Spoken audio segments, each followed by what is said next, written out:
하나님의 은혜 가운데 부흥의 말씀 사경회를 잘 마쳤습니다. 하나님께서 귀한 목사님 보내주셔서 우리 가운데 큰 은혜를 주신 것 같습니다. 우리 성도님들이 많은 수고를 하셨습니다.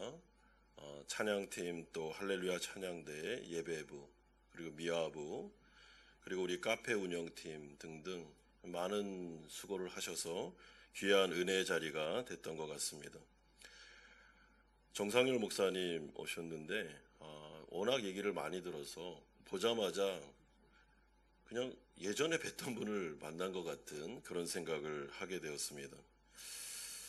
목사님하고 제가 뭐가 닮았나 이렇게 유심히 여기 앉아서 봤는데 정상률 목사님 요 각도로 말씀할 때 살짝 닮았습니다. 제가 보니까. 그래서 참 귀한 목사님 오셨구나, 참 감사하다라는 생각을 하게 되었습니다. 하나님께서 예배당을 선물로 주시고 또 이렇게 말씀의 잔치를 선물로 주셔서 우리가 많은 은혜를 받았는데, 부흥회를 마치고 나니까 갑자기 목이 잠기고 이렇게 몸이 이렇게 아파오면서 제가 긴장을 좀 많이 했구나 이번에, 그런 생각을 하게 되었습니다.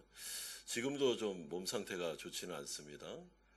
입국하는 날부터 마지막 집회가 끝나는 날까지 저도 모르게 긴장하고 잘 입국하실 수 있을까, 또 사건 사고는 일어나지는 않을까라는 그런 괜한 걱정을 또 했던 것 같습니다. 하나님의 은혜 가운데 잘 맞춰졌습니다.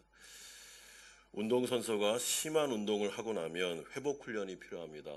이 영적인 부흥에도 어떻게 보면 우리 가운데 격렬한 운동을 하듯이 우리가 하나님 앞에 나아가 예배드리는 시간이었다면, 이제 우리는 일상으로 돌아가 또 회복 훈련을 하고 또 일상적인 말씀을 듣고 또 그 가운데 살아내는 그런 시간이 필요할 것입니다.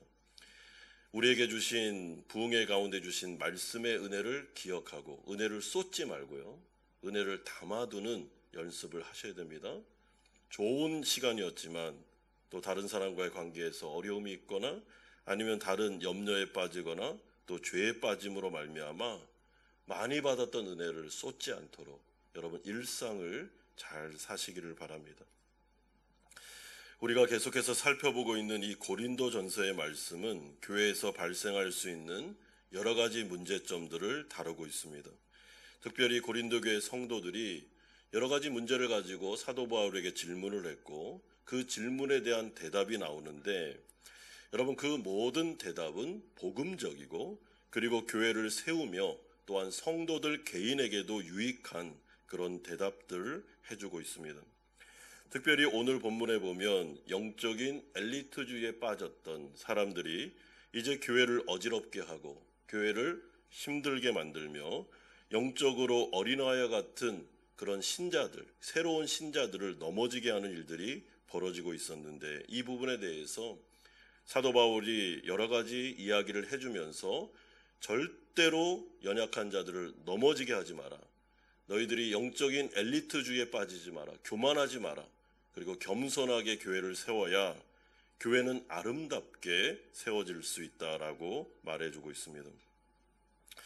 이런 점에서 틈만 나면 자신들의 신앙을 자랑하고, 나에게는 이런 은사가 있고 이런 특별한 지식이 있고 나에게는 하나님과의 이런 특별한 관계가 있기 때문에 나는 다른 성도들과 류가 다른 영적인 엘리트다라고 생각하는 자들에게 교만하지 마라. 그것 자체가 이미 신앙이 좋은 게 아니다라고 말해주므로 바른 신앙이 무엇인지 오늘 우리에게 알려주고 있습니다. 그러므로 우리가 첫 번째로 살펴볼 주제는 영적인 엘리트주의자들의 문제가 무엇인가, 1절에서 4절 그리고 9절에서 10절은 말씀합니다. 먼저 1절을 보시면 우상의 제물에 대하여는 우리가 다 지식이 있는 줄로 아나라고 말합니다. 여러분, 이들이 야기시킨 문제가 우상의 제물에 대한 문제였습니다. 구체적으로 10절에 나오는데, 우상의 집에 앉아 이들은 우상에게 바쳐졌던 제물을 먹었습니다.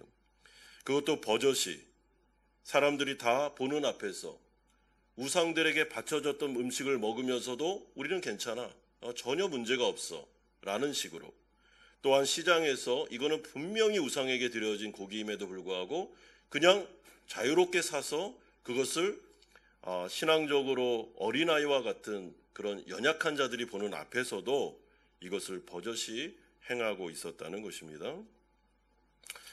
이런 부분에 대해서 자신들은 지식이 있고 그래서 자유가 있기 때문에 이제는 우리는 이런 거에 매이지 않고 자유롭게 먹어도 양심의 가책이 없고 하나님 앞에 죄가 아니다 라고 떠벌리며 자랑하며 다녔습니다. 하지만 이들의 잘못된 지식, 더 정확히 말하면 부분적으로는 맞는데 부분적으로는 한계가 맞는 지식에 대해서 이제 사도 바울이 그 부분을 정확하게 알려주고 있습니다. 여러분, 이들이 갖고 있었던 지식이 4절에 나옵니다. 그러므로 우상의 제물을 먹는 일에 대하여는 우리가 우상은 세상에 아무것도 아니며 또한 하나님은 한 분밖에 없는 줄 아노라. 여러분, 이게 무슨 말입니까? 이렇게 4절을 들어보면 별 문제가 없는데 이거 맞는 말인데 라고 생각이 들겠죠? 예, 부분적으로는 맞습니다. 우상은 세상에 아무것도 아니다. 이 말은 우상은 실제하지 않는다. 그러니까 실제로 존재하는 게 아니다라는 뜻입니다. 맞는 말이죠. 여러분, 우상은 실제로 존재하지 않습니다. 우상은 나무 그리고 돌덩이를 이렇게 만들어 놓고 거기에 의미를 부여한 게 우상입니다. 그러므로 이들이 지금 알고 있는 이 지식은 부분적으로는 맞습니다. 그리고 하나님 한 분만이 오직 실제하는 분이시다. 이분만이 살아계신 분이다. 살아계신 신은 하나님밖에 없다. 맞는 말입니다. 그렇죠? 그런데 문제가 있었습니다. 이렇게 주장하면서 어떻게 했습니까? 우상 아무것도 아니야. 하나님이 진짜 신이야. 그러니까 우상하게 드려지는 제물도 아무것도 아니야. 그냥 음식이야. 이거는 그냥 먹어도 아무 상관이 없어.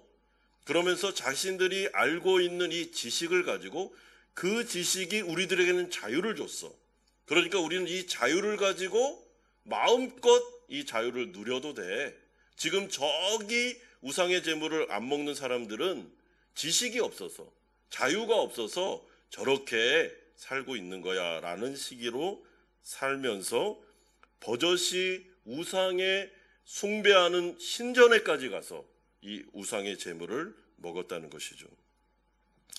그러므로 이들은 자신들이 가지고 있는 지식은 자유를 주었으며 이 자유를 가지고 우리가 우상의 제물을 먹는데 뭐가 문제야? 라는 식으로 자랑스럽게 생각하면서 우상의 제물을 먹었습니다. 여러분, 그 결과 9절과 같이 어떤 일이 벌어졌습니까? 우상의 음식을 마음껏 먹어도 아무런 영적인 문제가 없다라는 식으로 말하면서 음식을 먹는 가운데 연약한 성도들이 걸려 넘어지는 그 모습을 보면서 시험 드는 일들이 벌어지게 되었습니다. 이에 대해서 사도 바울이 먼저 이들의 우상의 제물을 먹는 문제를 언급하지 않고 이들의 근본적인 문제를 먼저 지적합니다. 1절 하반절 보십시오. 지식은 교만하게 하며 라고 말하고 있습니다.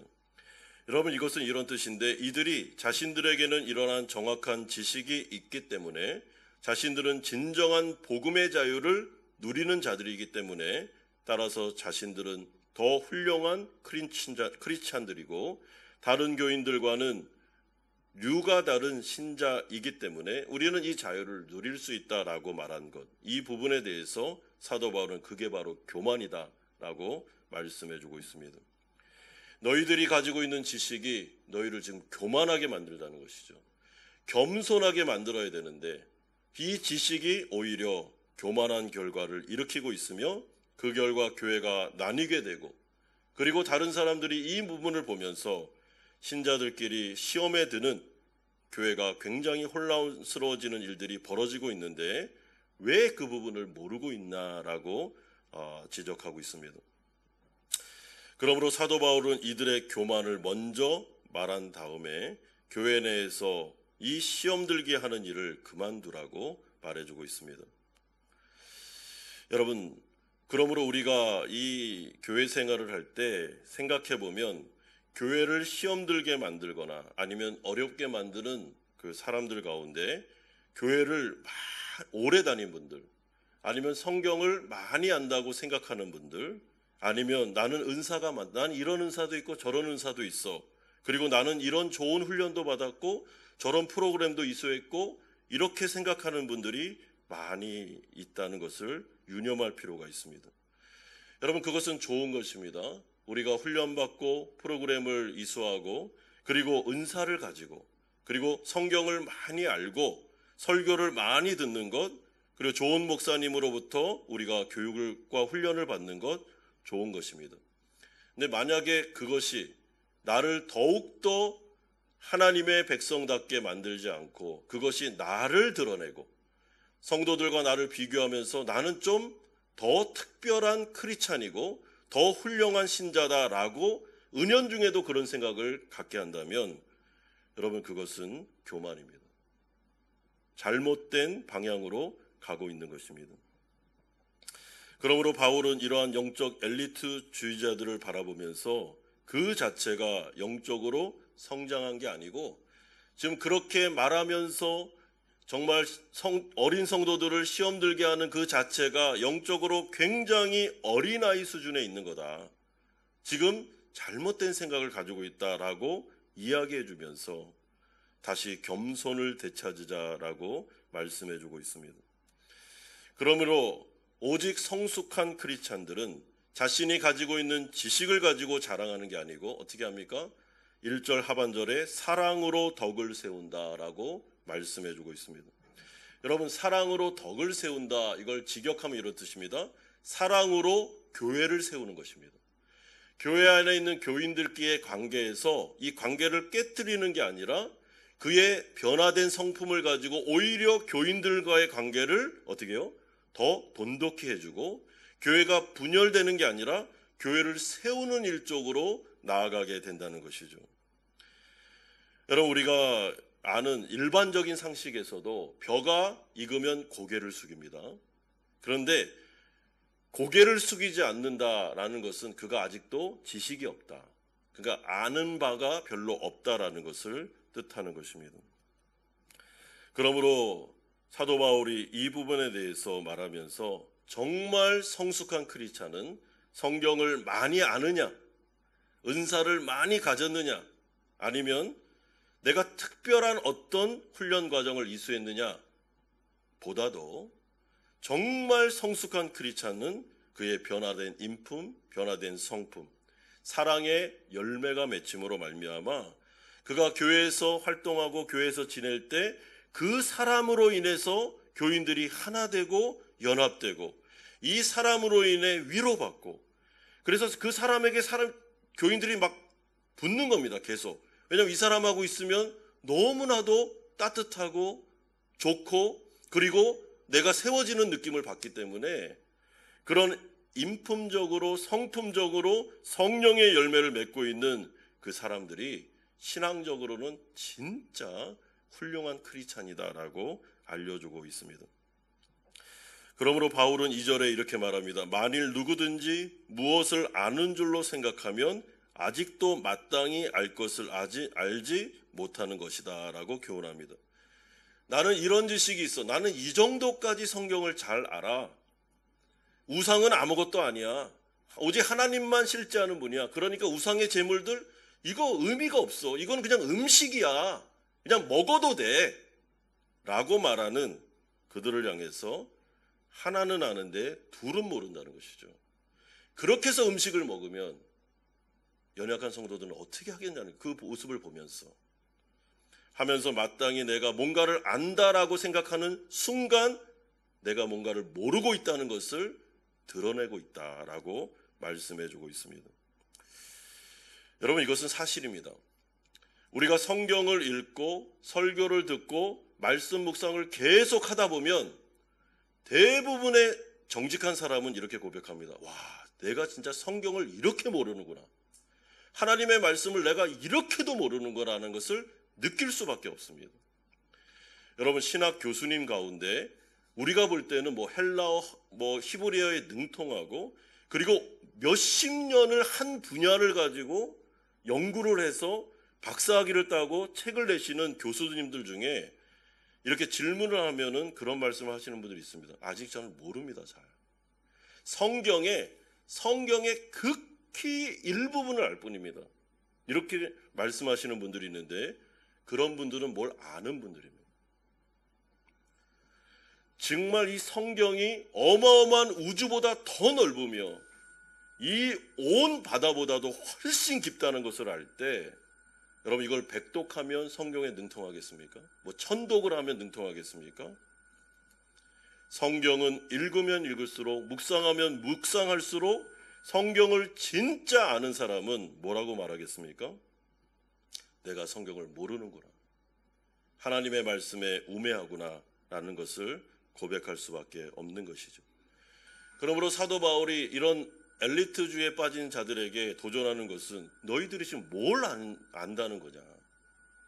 우상은 아무것도 아니고 하나님 한 분만이 실제하시고 그래서 우리는 우상의 제물을 막 먹어도 돼. 그게 진짜 알고 하는 말이냐라고 도전하는 것입니다. 그 지식이 덕을 세우는 게 아니라 너희들이 아는 그 지식이 다른 사람들을 시험 들게 하고 다른 사람들을 어려움에 빠뜨리고 있다니 이거는 영적으로 성숙한 게 아니다라고 말씀합니다. 여러분 그러므로 영적으로 성숙하다라는 것은 겸손한 것을 말합니다. 사랑하는 것을 말합니다. 교인들끼리 이렇게 모였을 때 정말 이 관계가 돈독해지도록 해주는 것, 교회를 세우는 것을 말합니다. 우리의 언행이 바뀌는 것, 우리의 성품이 바뀌는 것, 우리의 삶이 바뀌는 것이 바로 기독교의 본질이 되는 것입니다. 그러므로 제가 질문을 한번 던져보겠습니다. 여러분 마음속으로 한번 대답해 보십시오. 어느 교회, 어떤 교회의 리더가 성경도 잘 가르치고 은사도 많고 봉사도 많이 합니다.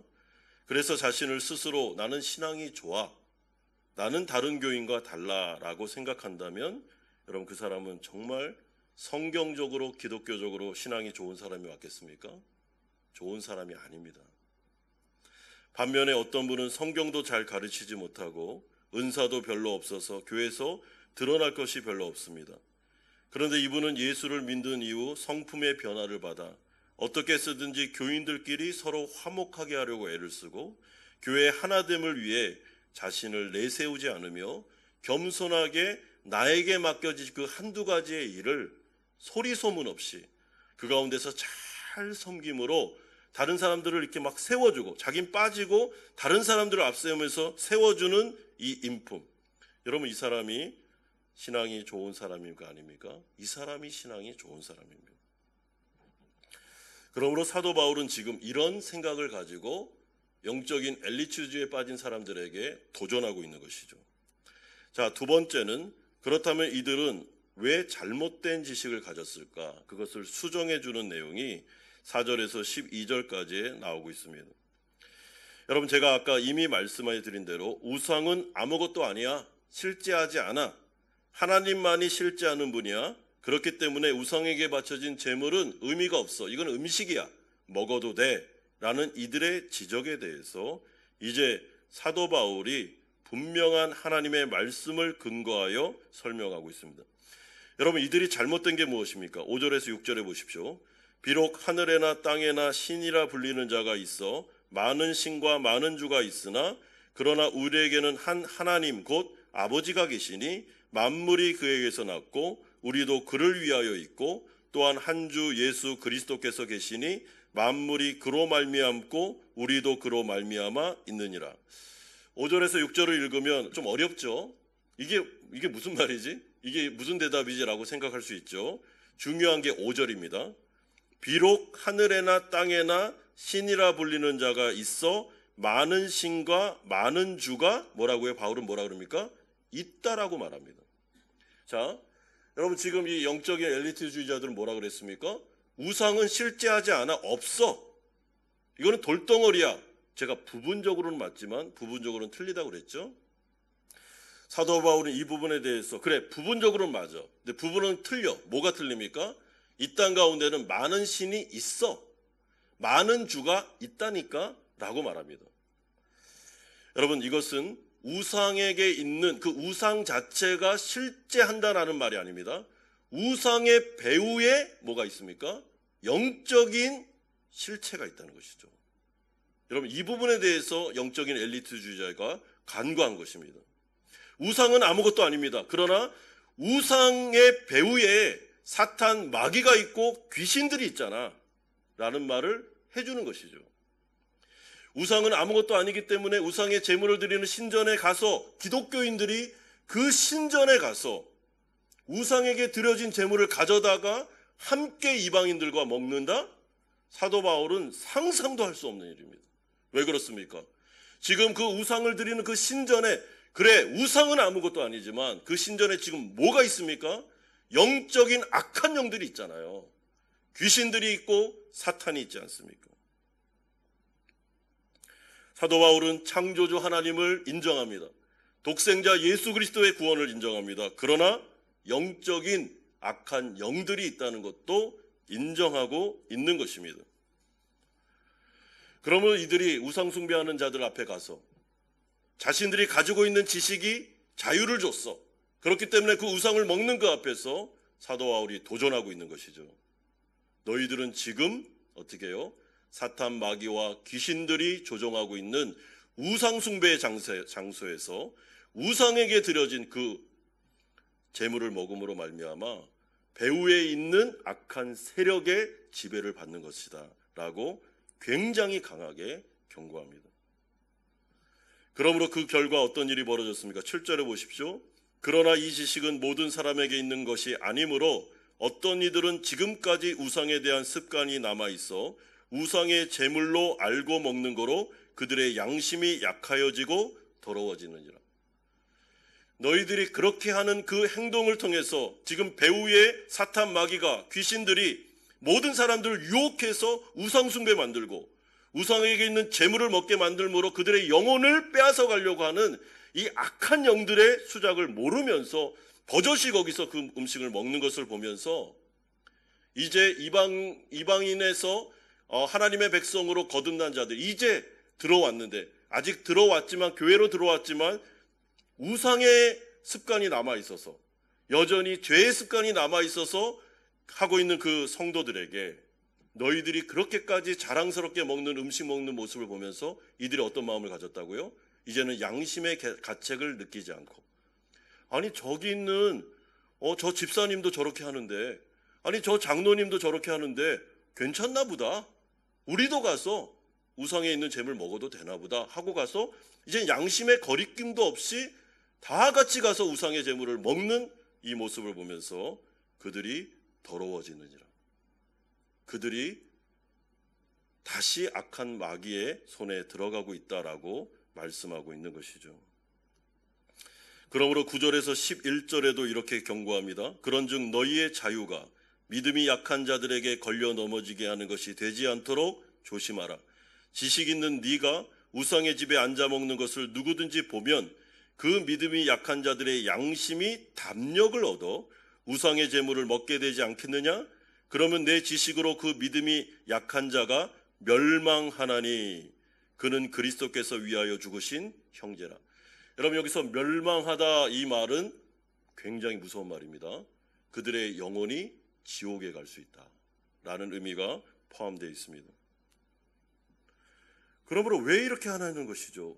너희들이 지금 하나는 아는데 둘은 모른다는 것입니다. 우상 아무것도 아니야. 오케이, 거기는 맞아. 근데 그 배후에 뭐가 있는데 거기에 사탄 마귀가 있고 거기에 귀신들이 있고 영혼들을 막 잡아먹으려고 하는 세력이 있는데 그 우상의 사탄의 소굴에 들어가서 이렇게 해야 되겠느냐라고 그들의 그 잘못된 부분을 수정해 줍니다. 그러므로 12절에 이들의 잘못된 지식이 이들을 죄를 짓게 만들었다라고 말합니다. 12절 보십시오. 이같이 너희가 형제에게 죄를 지어 그 악한 양심을 상하게 하는 것이 곧 그리스도에게 죄를 짓는 것이니라. 여러분 이 사람들은 자신들이 죄를 짓는다고 꿈에도 생각 안 했습니다. 이것은 오히려 덕을 세우는 거야. 우리는 이 복음의 자유를 알기 때문에 이 일을 통해서 우리가 얼마나 신앙이 좋은지를 알려주는 거야 라고 생각했는데 사도 바울은 딱 잘라서 너희들은 죄를 짓는 거야 라고 말해주고 있습니다. 어떤 죄입니까? 자기 자신들에게도 죄가 되지만 다른 사람을 걸려 넘어지게 만드는 죄. 여러분, 죄는 두 종류가 있습니다. 내 자신에게 피해를 주는 죄도 있지만 다른 영혼에게 피해를 주는 죄도 있습니다. 그거는 하지 말라라고 말씀해 주고 있습니다. 여러분, 저는 종종 이 문제하고 직접 연관되는 거 아니지만 이런 질문을 받을 때가 있습니다. 목사님, 예수님 믿으면 꼭 담배와 술을 끊어야 됩니까? 이런 문화적인 이야기죠. 이런 이야기를 하시는 분들이 계십니다. 저희 교단에는 헌법에 담배와 술을 금하고 있기 때문에 교단마다 다르지만 제가 이런 질문을 받으면 꼭 두 가지를 가지고 답해 줍니다. 여러분, 영국에서는 사실은 술, 담배를 합니다. 목회자들도 합니다. 그러나 외국에서 선교사로 우리 조선, 우리나라에 처음 이 기독교를 가지고 오신 선교사님들이 딱 왔을 때 조선의 상황이 어땠냐면 이 담배, 여러분 이 곤봉이라고 그러잖아요. 이 담배 문화와 술 문화, 그리고 그 가무라고 그러지 않습니까? 기생 문화가 가장 심했던 게 평양이고 전국적으로 퍼져 있었기 때문에 이 선교사님들이 복음을 전해도 정말 이 끔찍하지도 않는 이 부분에 대해서 선교사님들이 결심을 합니다. 어떤 결심을 하냐면 우리가 복음도 전하지만 문화를 바꿔야 된다. 이것이 나라를 망치고 있다라는 것을 알면서 그들이 아예 헌법에다가 담배와 술은 안 됩니다 라고 정해놨습니다. 문화적인 거죠. 그래서 우리 전통 가운데 한국에 있는 기독교인들은 여러분 교회에 오면은 담배와 술은 안 하는 걸로 알고 있습니다. 그러면 담배와 술을 하면 구원 못 받습니까? 아닙니다. 구원 받을 수 있습니다. 여러분, 그 문제를 말하는 게 아닙니다. 제가 이렇게 말하는 이유는 문화적인 관점입니다. 자, 이런 식으로 문화가 형성되어 있는, 교회에 나가면 담배 안 피고 술 안 마신다, 그게 맞다라고 대부분이 생각하고 있는 이 문화 가운데 만약에 어떤 장로님이 회사에서 술자리가 있는데 버젓이 술을 마시면서 나는 복음으로 자유하기 때문에 이 정도는 마셔야 돼 라고 막 술을 마시는데 거기에 신앙이 연약한 사람이 만약에 있었다면 여러분 어떤 생각을 하겠습니까? 술을 마셔도 되나 보다. 그냥 예수 믿어도 할 거 다 해도 되나 보다 라고 하면서 양심의 담력을 얻어서 그냥 그들도 또 그 일을 할 뿐만 아니라 반대로 이런 모습을 보면서 시험에 들어서 신앙의 어려움을 겪는 두 가지의 현상이 나타날 수 있기 때문에 할 수는 있지만 한국의 문화적인 차원에서는 안 하는 게 좋습니다 라고 저는 말해줍니다. 여러분, 제가 예전에도 말했는데 제가 참 아는 그 목사님 중에 한 분이 계신데 이분이 회사를 다닐 때 저녁에 술자리를 하고 교회를 다니면서도 아주 1차, 2차 이렇게 가고 그런 다음에 택시를 탔는데 공교롭게도 그 뒷자리에, 그때는 합승이 있었으니까요, 같은 교회를 처음 나오신 분이 뒷자리에 탔다고 합니다. 그래서 그 집사님의 이런 모습을 보면서 서로가 너무 민망해서 내렸는데 그 다음 주에 이 뒷자리에 앉았던 신앙의 어린 이분이 교회를 안 나온 거예요. 그래가지고 그 집사님이 그때 너무 충격을 많이 받아서 이분이 회개하고 그 모든 것들을 내려놓고 목회자가 됩니다. 내가 한 사람을 실족시켰다. 이렇게 하면 안 된다. 그래서 목회자가 되어 복음을 증거해야 되겠다. 그리고 난 다음에 험한 산골짜기에 완전히 우상 덩어리인, 우상 소굴인 그런 산골짜기에 들어가서 그가 목회를 하는 목사님을 제가 알고 있습니다. 저를 가르쳤던, 청년 때 가르쳤던 목사님이십니다. 그분이 자신의 이야기를 해주면서 신앙생활할 때 절대 실족시키면 안 된다. 할 수 있지만 그럼에도 불구하고 안 하는 것이 경건이고 그게 성숙이고 그게 신앙이다라고 이야기를 해주신 적이 있습니다. 여러분, 이런 관점에서 우리가 교회 생활을 하실 때 복음은 우리를 자유케 합니다. 그런데 그 자유가 다른 사람을 세우고 다른 사람을 격려하고 다른 사람의 신앙을 돈독해 해주는 쪽으로 가야지, 그 자유가 죄를 거부하는 쪽으로 가야지, 그 잘못된 자유가 다른 사람을 시험 들게 만들고 교회를 어지럽게 만들고 나의 신앙에도 방종의 삶으로 나아가게 된다면 여러분 그것은 잘못된 것입니다. 하지 말아야 됩니다. 그러므로 마지막으로 사도 바울은 덕을 세우는 사랑, 성숙한 신앙으로 나아가라라고 마지막으로 권면하고 있습니다. 13절에 그러므로 만일 음식이 내 형제를 실족하게 한다면 나는 영원히 고기를 먹지 아니하여 내 형제를 실족하게 않게 하리라. 여러분 지금 우상에게 드려진 제물에 대해서 이야기하다가 사도 바울이 갑자기 음식이라고 고기라고 하면서 이 문제를 확대시키고 있습니다. 그러므로 우상에게 드려진 제물을 먹지 말라라고 하는 정도가 아니고 이제 사도 바울이 어떻게 합니까?